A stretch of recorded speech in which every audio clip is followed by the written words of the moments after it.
We want to know what makes our minerals different from everybody else's. So we're going to start out with a little bit of organic chemistry just to give us a background and definitions. The first thing I'd like to talk about is powers and the size of molecules. Because if we have a gap in our cell that's this big and we're trying to put an object this big in the cell, it doesn't work very well. And the way Mother Nature has made things, it isn't just a magnesium molecule out here and a calcium molecule out here and a zinc molecule out here. They have a tendency to bond together in large clusters. So let's take some look here. We know that the average gap in the cell wall is somewhere around 10 to the minus 6th power. And we know that a single water molecule is 10 to the minus 10th power.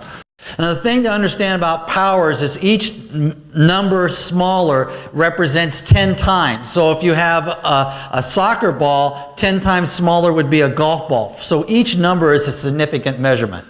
So one of the reasons why bacteria usually enter in your body either orally or on a cut is that they're typically larger than this boundary end of the cell wall. And we understand that viruses, being smaller, can be absorbed into your body because they literally are smaller than that boundary. But clusters of minerals that come from sand, silt, and clay are typically significantly larger, up to 100 times larger than that gap in the cell wall. So we're requiring our digestive system to break it down via the enzymes and the acids to make it small enough to get into the cell. And I don't know how you are, but I'm not very good at digesting rocks. But plants do a wonderful job at it. So where do we get our minerals?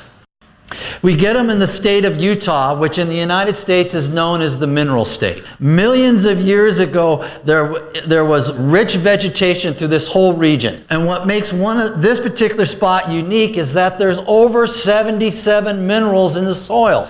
Now there's lots of places where we can go and get minerals, but really I want to emphasize makes this spot unique is the number of minerals in the soil. Gold and zinc and calcium and magnesium, the whole spectrum. So millions of years ago, this vegetation and the root system in the ground absorbed these minerals. And the plants would die and the vegetation would fall down. There was flooding, so the new minerals were reincorporated into the soil. Then there was an eruption and flooding, and a thin layer of limestone capped all this vegetation. And this stone area up here, so you get a measurement, it's about 6 feet, and this is about 30 feet or so. Each inch to inch and a half represents 100 years of vegetation of all these 77 minerals. And the limestone prevented the minerals in this humic material from being adulterated or polluted. Wouldn't you like to see it? Show people, some of this stuff.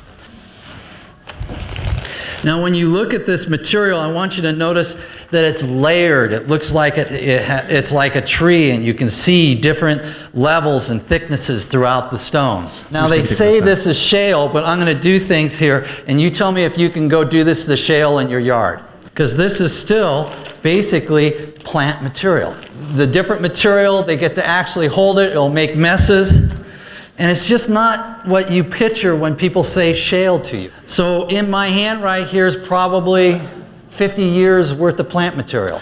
And then what we do is we take the minerals out of the material in a method called osmosis. Now every day you people do osmosis.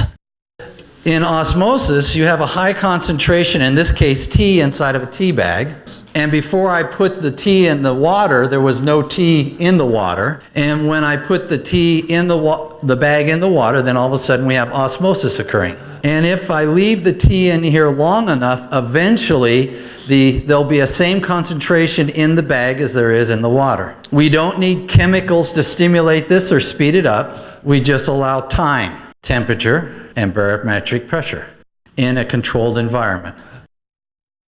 So if we kind of take some of this and we put it in here, and if we did shale that was in the nature way and we grind it up,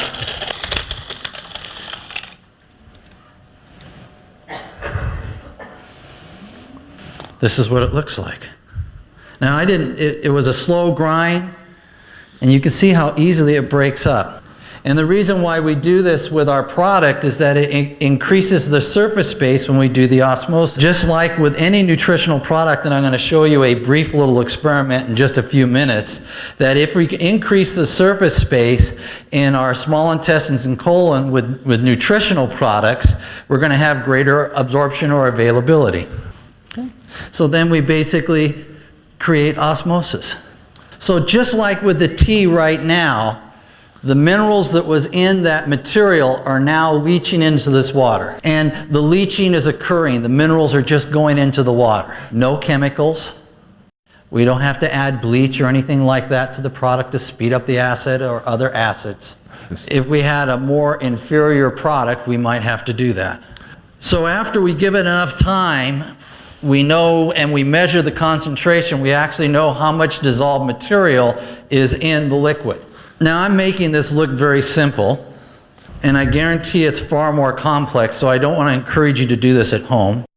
So what we do is we start filtering out all the large remaining material.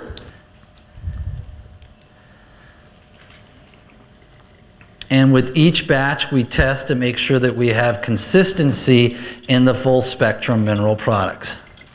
And we filtered this down to under a micron in size. So the particles that are in suspension are very, very small.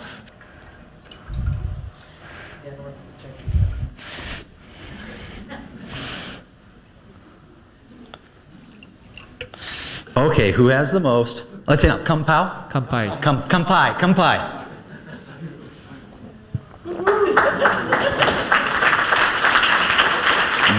So we have the plant-derived minerals, and then we can do lots of things. With Engevity, we love making our products in liquid states. And there's actually there's science behind that. Because with what you heard previously with enzymes in the digestive system, the better the ability we have to spread out the entire nutrition throughout the large and small intestines, the greater the chance of the absorption. And those enzymes work as cofactors to help the absorption situation take place. So if we have a liquid and it goes through your digestive tract, it's able to coat and spread out effectively. Versus if we had pills, and even if we broke them down effectively within our digestive system, I should get Gene up here to do this. And it's mixed with water, we still don't get the same coating action. And capsules work better, but still not as good as liquid, because it breaks down easier and it's already in a powdered state. But we still have the challenge of what coats best. And that's why we like liquids in liquid states. So we take these minerals and we measure them. When they come from the lab and the facilities, they're at a concentration of 40,000 milligrams per liter. And as we, obviously the water is very important, so that we have a very complex water purification system. In fact, this particular one that's in Vista, California, if we had the packaging equipment, is licensed to do saline solution. And because I don't know what your water is like in your municipal systems, but in the United States, bottled water is very, very popular. And I guarantee the water we use to make the products is far cleaner than this.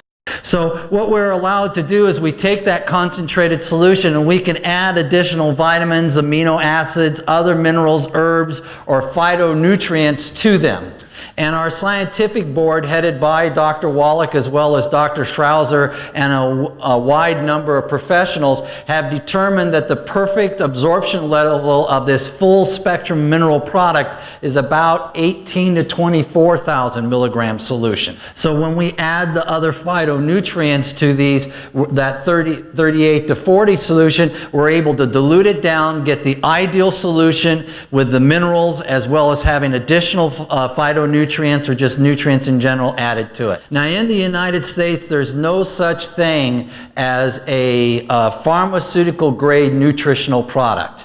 Pharmaceutical grade is reserved only for drugs. However, all our products are made in pharmaceutical licensed facilities, so they have the standards and the procedures of making drugs, but they choose not to and make nutritional products. This adds extra expense, but Dr. Wallach insists upon it because of the quality and the consistency of the product. Because I don't know if you know how much markup is in a traditional drug, but it usually starts around 2,000% over the cost of the raw material. And if we did that same markup with the Mineral Garden, you'd be spending hundreds of thousands of dollars or millions of yen.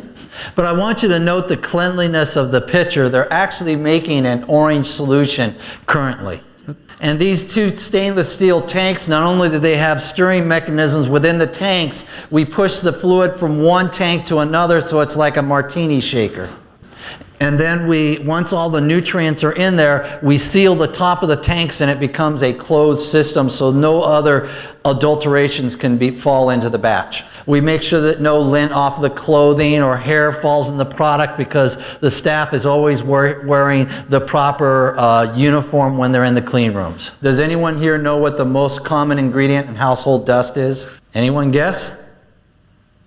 Skin. And I assume you don't want skin in the product.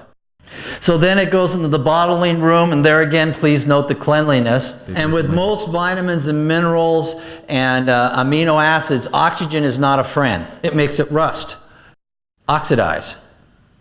So what we do is that we put a little bit of liquid nitrogen in the bottle just before we seal it that pushes all the remaining air out of the top of the bottle. Then we put the seal on it. And so when you open up the bottle, sometimes when you take the cap off, you'll see a real small little circle hole on the seal on top. That's actually a one-way valve that will allow any gas to escape, but will not allow anything to go in. And don't be surprised when you peel that safety seal off inside if you hear it psst a little. It's just one of the ways that you know for sure that there's no adulterations or foreign product getting into the bottle. Other companies aren't quite that way. In the United States, a company doesn't get inspected regularly. It's if they have a problem, they get inspected. Do you remember that slide that I showed you where we only had about 6 feet of limestone? That's a limited amount of pressure. It doesn't weigh too much. This particular spot up here, which isn't that far away from our mine, has hundreds of feet of stone on it, and the pressure is so much greater. And they call our product a lot like, they call their product a lot like ours. This is their raw material. It doesn't break. So I'll leave this up where you can see it, and they call it the same material, but you can imagine if we put it in water like we did ours, the chance of allowing osmosis with the minerals that come out goes down significantly. Other facilities, I went down to another one, and this was their facility with all the garbage on the outside, and they had just capped off the end, threw it in there, put water in it, put it in a bottle, and were selling it to people. It's not the quality control that Dr. Wallach wants by any shape or form. But these products are available in Japan if you wanted them. That one place that had this really good stuff, this stuff that we like to try to break at every lecture, and I haven't been able to yet, they have trouble getting the minerals out, so what they do is when they put it in there as long as they can, they then pump it outside into an open field, into a pool that's covered, and it allows the water to evaporate. But anything that's in the air can get in that product. And in case you don't notice, that's a cow right there, because they put it in the middle of a pasture. They also just pile the stuff all around their ground and allow the water to leach it. And if you think about it, if you allow rainwater to hit it, it just takes the minerals out and it's no longer in the material. But if you look at the water around here, it has a brown tint to it. That's because it has an iron-eating bacteria exposed in the area. So if you get a product of someone else other than ours, because you'll never see it in ours, and you look in the bottle and it's coated with a brown residue, you'll know that it's basically dead bacteria in the bottle that they didn't bother to remove. How many people in this room felt that American longevity and longevity products have changed their life? I promise if you don't give up, everybody will be raising their hands. Thank you all for listening to me, and domo arigato.